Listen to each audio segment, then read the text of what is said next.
else popped up to the table. I see a left arm. Is this a new witness? Yeah, now I see a whole person. Yes, it would be. Would you please identify yourself and spell your name? Absolutely. Thank you very much. My name is Eddie Haddad, and I have been buying foreclosures in Nevada for 10 years. So please listen to me. I know how this process works. I have paid gazillions of dollars in collection fees to collection companies. I know Mike. He's been one of the friendly guys in the collection industry, but there's only a couple more friendly ones, but not more than a couple. I came into this building this morning, and I saw a great stand just outside the door. It said, "Look for the brand, Nevada made, Nevada proud." And right now I tell you that this bill here is not Nevada. This should not be Nevada. This will make us be very unproud. And Senator Copening, I appreciate your effort, but nice try. This is not the one. This absolutely is not the right bill. Would you pass a bill that is unlawful federally under Federal Trade Commission? I hope not. Because if you do, then there's going to be a lot of people that are going to take this to the federal courts, and you will be looking like, not very favorable. CondoAssociation.com is a leading website that basically tells associations how to handle their collection policies. And in that document off their website, they say that associations need to be involved in graduated sanctions for untimely payments. What does that mean? Penalties. So those penalties need to be graduated. If you don't pay your bill by 5 p.m., your bill goes up $300. 2 weeks from now, you don't pay your bill by 5 p.m., it goes up $500. Another 2 weeks, you don't pay by then, it goes up $1,000. Well, guess what? Where do those penalties go? Do they go to the HOAs? No. They go to the collection companies. And what are they called? They're called service fees. $300 demand fee, this fee and that fee, and junk fees, okay? Here's one right here by one of the guys that's sitting in the room. Oh, he's left. He's embarrassed, I think. Oh, here he is. He's standing up right there. Let me show you this one. I protested this bill July 28th because it was $4,839. And then on October the 11th, I get a new demand for $6,382, $1,600 more for being 70 days delinquent. $1,600 more. Tell me that's not a penalty. Now, do you think that penalty went to the HOA? Absolutely not. That went to David Stone and NAS. That's where it went. And there was a bunch of these that were the same exact way. Okay? These are penalties that can enrich our associations. You're talking about how you want to enrich the association. Fannie Mae on their website says that you are not allowed to charge more than $600 on a non-judicial foreclosure. Well, what are they charging? What are they proposing? $2,000? You think Fannie Mae is going to pay no more than $600, and then we all have to pay $2,000? It doesn't cost more than $500 or $600 to do this business. Why $2,000? Because they're calling them service fees, and instead of that, they should be called penalties. $500 or $600 goes to the collection agency, and the rest needs to go as penalties. Don't call them service fees. Don't hide behind service fees. That is not right. That's the only tool that the collection industry has, which is to threaten to take away somebody's home or to threaten extra fines, graduated sanctions for untimely payments.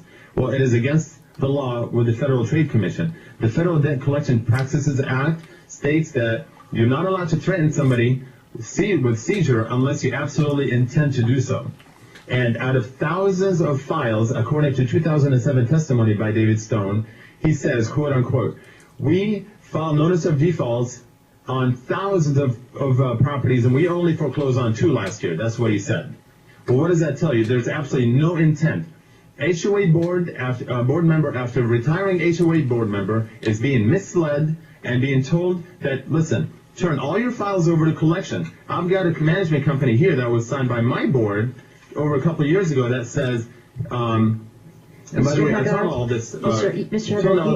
Sir, you need to wrap up, please. Yes, I will. Thank you. I turned all this over to the Attorney General's office. We had a meeting with them, and she says, this is absolutely not right. You cannot put everybody in foreclosure just because they're 60 days delinquent. If somebody goes to Europe, they come back now, all of a sudden there's a $500 fine or to open up a file with collection. No, the board members of the HOA have to get together and they have to say, is there equity in this property? Do we really want to own this property in 120 days? If the answer is yes, then they foreclose. If the answer is no, then they do nothing. Under the current law, you can't do anything because these collection companies aren't doing anything anyway. They're not earning their service fees. They're not suing people, garnishing wages, or derogating credit reports. All they're doing is threatening. Please look at the alternative. Rancho Bel Air, we did our collection practices, and we are looking at every file before we turn it over to collections. We're saying that if there's equity, yes, we should go into collection if we really want to own the property. If not, then basically, we keep it. Unless somebody comes in and says to us, we're going to sue or we're going to garnish wages, there's absolutely no need to make people pay thousands of dollars on top of 9 months. Okay, Mr. Haddad. Please look at Fannie Mae. Mr. Haddad, Thank please. You. And look at the best practices. Thank you, Mr. Haddad. Sorry, I went over. Trina, please, you want to continue? And Senator Copeland has a question. Mr. Haddad. Thank you, Madam Chair. Mr. Haddad, I don't know how many times I can say this publicly, and I do believe that the investors do know this, but they're still continuing to come forward. I have a bill that caps collection costs. It is closely mirrored to what the Commission worked on for the past year. The Commission did approve regulations. The Governor has put a halt on regulations. Otherwise, these would be in effect. Now, being completely genuine, I know you guys know this, so I want to go on the record. I think this might be my 5th or 6th time to say I have a separate bill that caps it. So when you look at this bill, you will notice that it says reasonable collection costs that are included. That's the amount that will be capped. This law won't go into effect until the date that it goes into effect, and that would be the same time that, should my collections bill pass, it would go into effect. The other thing that I will bring up is if you have read the entire bill, you would know that it's 43 pages long, and the area that you're talking about is a few lines on one page. So for you to say the entire bill is bad, I will take exception to it. There are many cost savings to the homeowners in this. The last point that I will make, and I will ask you if you'll be honest about this, as an investor, to my understanding, the investors, they want to pass the costs along, the collection costs along to all the homeowners in a homeowner association, which is unfair. But would you share with us, knowing that these fees are going to be capped, what is the most money that you have made flipping a home? Would you be so kind to share that? You mean I spend my money, my hard-earned dollars, and I invest, and I put my money down, and I risk. I take 3 risks when I buy. I take the risk that the title insurance is messed up. I take a risk that the property, it will never be vacated by the people that are in there because, of occupancy. Then I take a risk that the property is really messed up. I am earning a fee based on what I buy because I'm spending my money. You see, I understand. I just want to know what you have profited, because if you're saying that you want to pass these costs on to hard-working homeowners instead of the person who buys the home, well, that's what the investor group.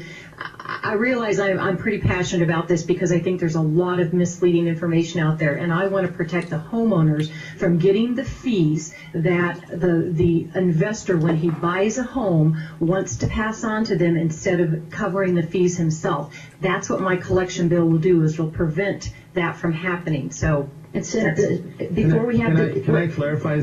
Mr. Haddad, can I clarify something, Senator? Wait, hold on one second, Mr. Haddad. Yes. We are already getting well into, because we're getting very emotional on both sides. It sounds like, because we have not read the bill yet, has not been introduced yet, it's in process of drafting, and it looks like we're going to have an opportunity for another gathering to get quite passionate again about this particular issue that's addressing major concerns of all of us. So certainly you can respond, but I'm going to wrap this up on this piece because we're going to have a very lengthy opportunity to discuss this more specifically, because we do have others in the audience who have other concerns that they want to share with the committee. I apologize, I took a little bit more time, but I will wrap it up with this comment. I am not suggesting that the fees be passed on to the rest of the homeowners.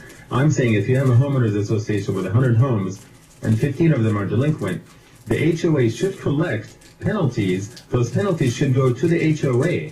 instead of calling them service fees, it only costs $400 or $500 to do business, because there's nothing being done except for recording a deed. And then, everybody will tell you that, they're not suing, they're not putting derogatory credit information. All they're doing is producing demands. And those demands, the management companies are sending bills anyway when somebody doesn't pay. So why doesn't the HOA say, all right, if you don't pay, you owe $100 penalty, and that penalty goes to the HOA. We can enrich the 85 homeowners that are paying with the $2,000. We can say, look, if it costs $500 to do business, we take the additional monies, which is $1,500, and we give it back to the HOAs in penalties. We call it penalties, which is exactly what it is. You saw something here where I paid $1,600 because I was 70 days in protest. 70 days in protest, I paid $1,600. Shouldn't that money have gone to the 85 homeowners that, that are paying their bills?